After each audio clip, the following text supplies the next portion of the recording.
vous propose de patienter encore un petit peu. On commencera les prises de parole vers 6h30. On considère que la zone à faible émission, c'est une mauvaise idée, ce n'est pas une solution socialement ni du point de vue de l'environnement. Et on essaye de pousser pour la gratuité, le développement des transports en commun, parce que ça, c'est une vraie solution. Et aujourd'hui, on pense que remplacer des voitures par d'autres voitures, même électriques, ne résoudra rien, en imaginant que ces voitures soient moins polluantes, ce qui n'est pas le cas en fait.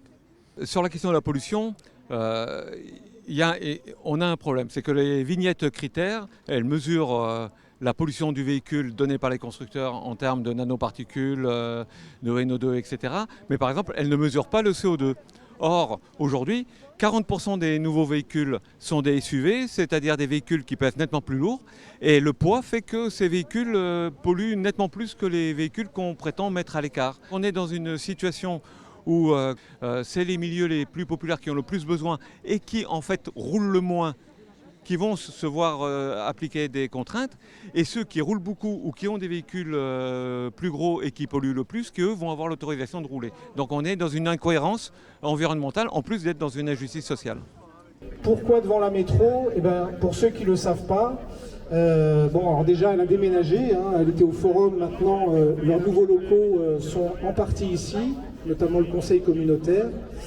Il y a une instance décisionnaire qui s'appelle le SMAG, qui regroupe la très grande agglomération et qui organise les transports en commun de l'agglomération. Donc pour nous, c'est un message fort d'être présent ce soir pour défendre nos idées et présenter évidemment et nous battre pour nos solutions. Il ne faut surtout pas oublier que la ZFE, c'est injuste socialement.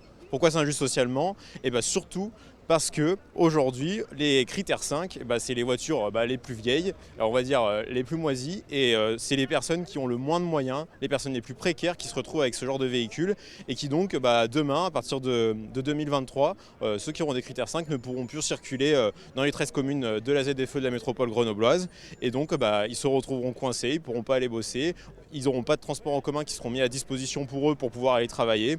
Je pense à l'usine chimique de Pont-de-Clé où les gens ne vont pas pouvoir aller parce qu'il n'y a pas de bus qui va directement à cette usine. Donc il y a vraiment un travail à faire sur le développement des transports en commun et leur gratuité pour le rendre accessible à toutes et tous.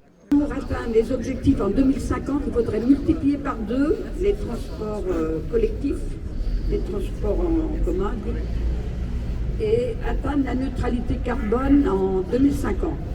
Je pense que l'essentiel des moyens publics doivent aller vers les transports collectifs, en particulier un sujet qui fait beaucoup débattre chez les élus, c'est le fameux RER grenoblois, où on pense qu'il pourrait y avoir, comme en région parisienne, un système de train type RER, performant, rapide, toutes les 10 minutes, qui va du Voironnais, voire Saint-Marcelin, jusqu'au Grésivaudan ou Visil, qui permettrait aux gens d'avoir une solution meilleure que la voiture individuelle.